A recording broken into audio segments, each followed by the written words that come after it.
The Trump campaign just dropped a massive bombshell on the US auto industry.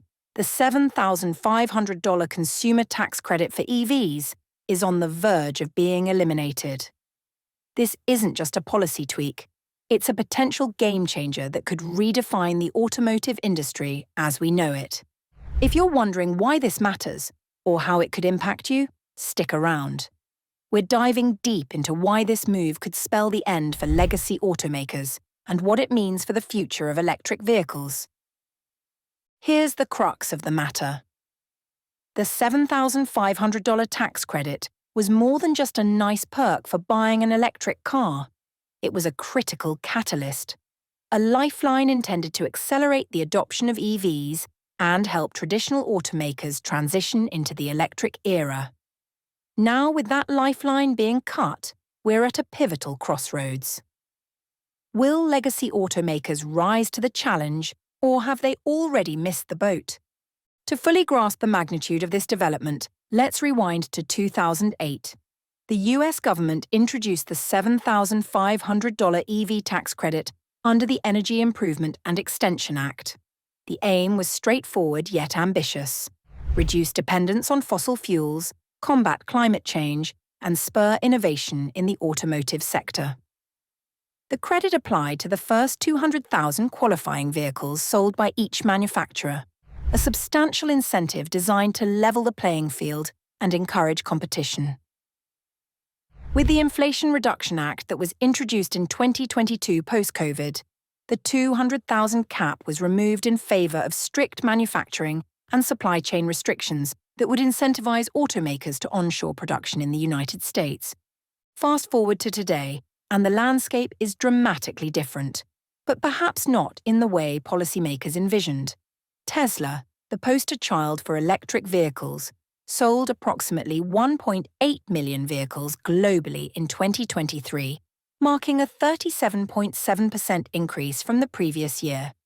Meanwhile, BYD, a Chinese automaker, surged ahead, selling 3 million cars globally, with 1.57 million being pure electric vehicles.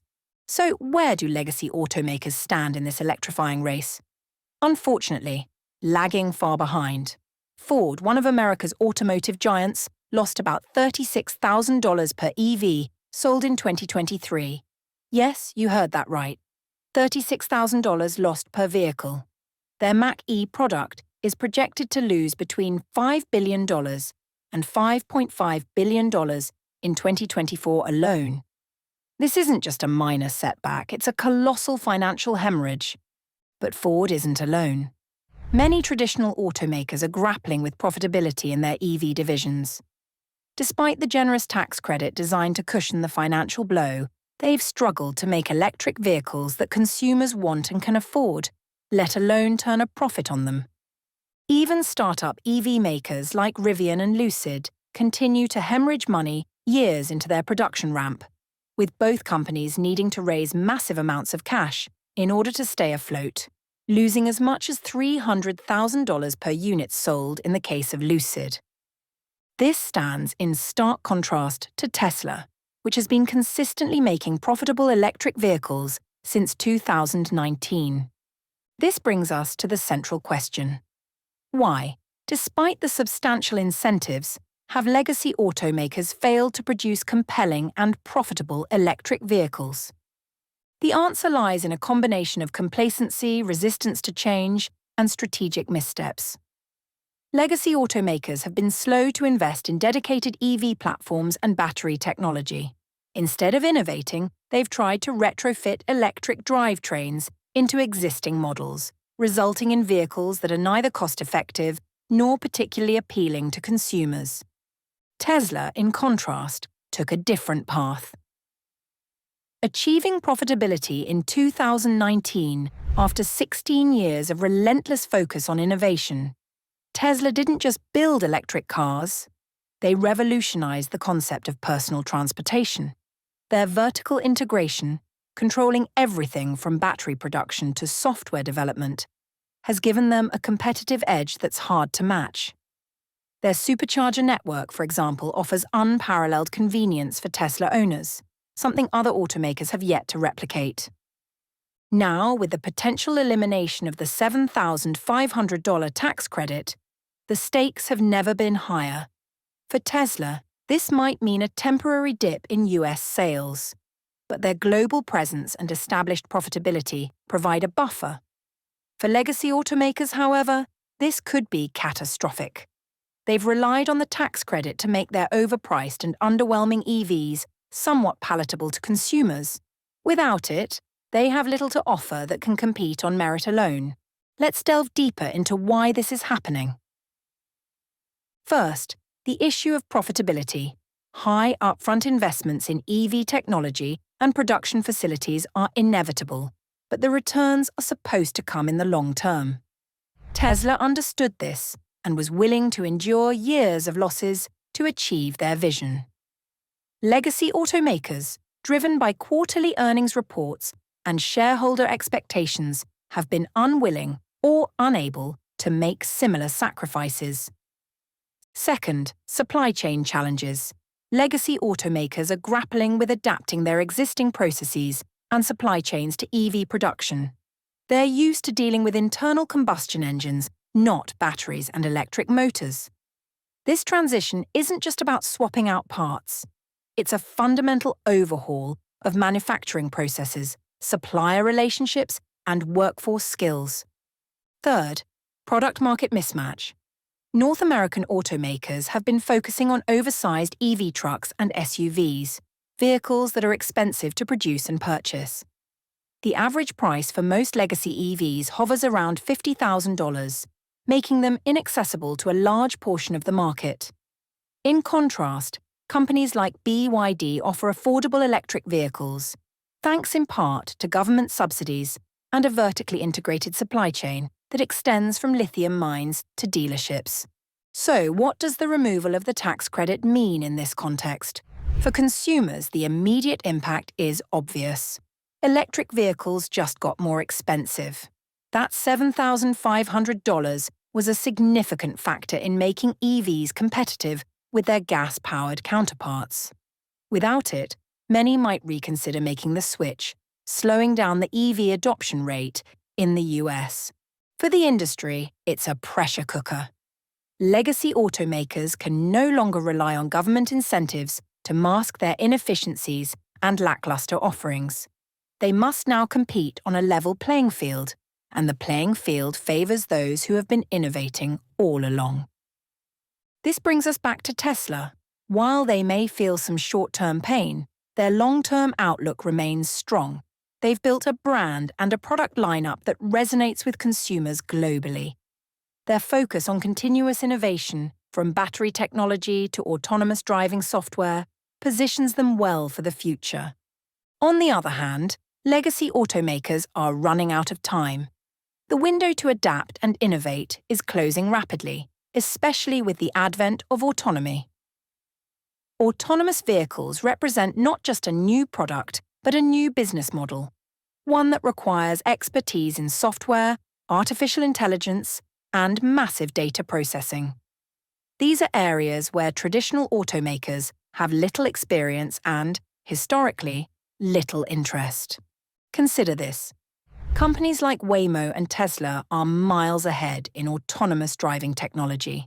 They've invested billions in R&D, collected vast amounts of real-world data, and iterated their software repeatedly.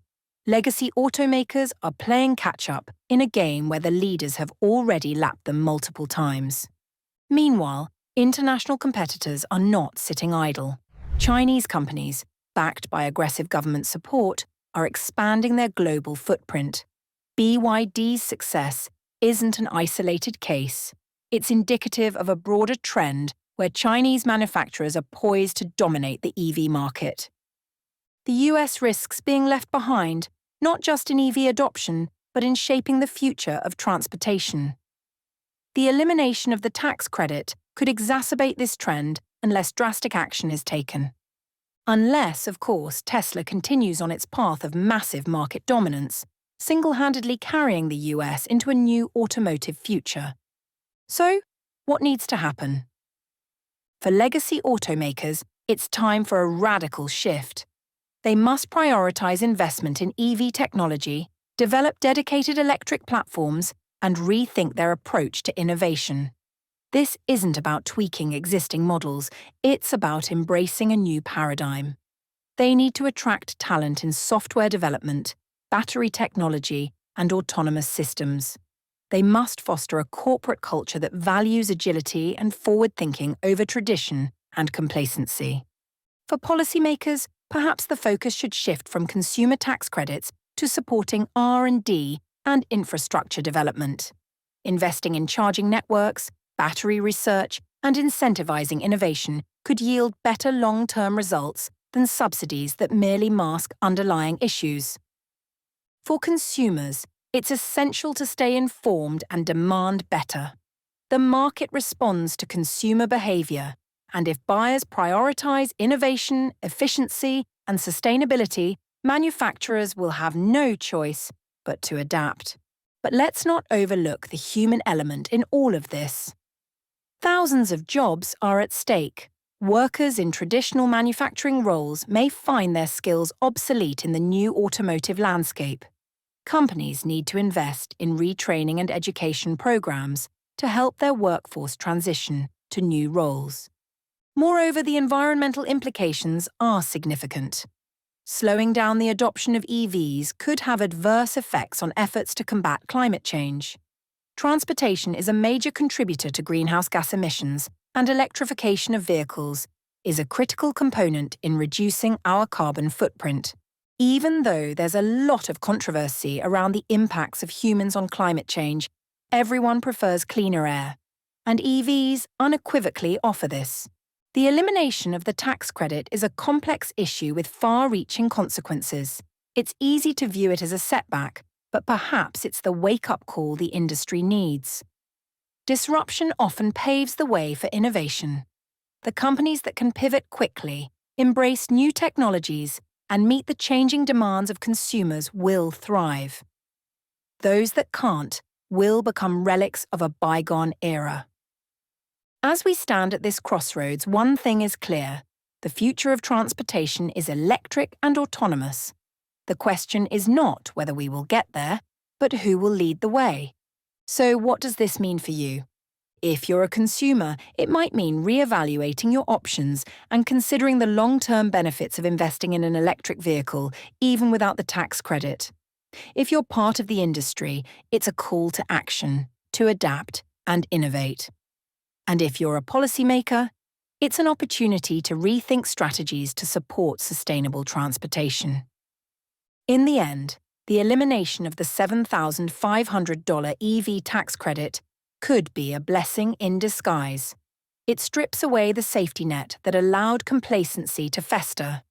It forces a reckoning that could propel the industry into a new era of innovation and efficiency. Let's not forget that disruption is often uncomfortable but necessary for progress. The companies that embrace this moment as an opportunity rather than a setback will be the ones that shape the future. As we wrap up, I'd like to leave you with this thought. Change is inevitable, but progress is optional. The automotive industry is at a pivotal moment where decisions made today will determine its trajectory for decades to come.